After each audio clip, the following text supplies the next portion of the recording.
Селям алейкум! Сегодня мы с вами приготовим ныне популярный десерт чизкейк. Готовить мы его будем без выпечки.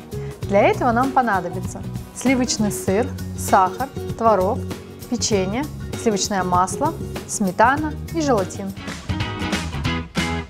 Для основы чизкейка нужно измельчить печенье в крошку и смешать его со сливочным маслом.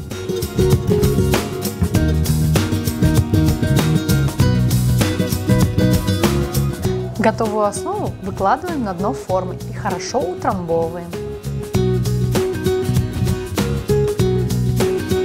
Убираем нашу основу в холодильник на 15-20 минут. Для начинки нужно смешать творог, сливочный сыр, сметану и сахар.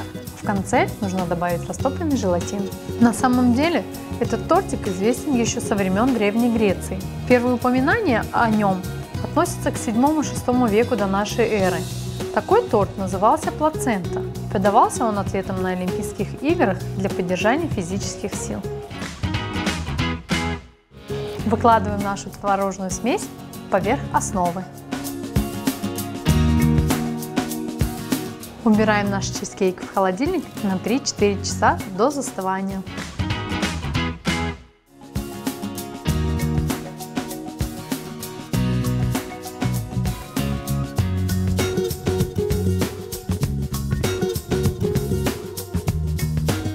Наш чизкейк готов! Аштатлоуф!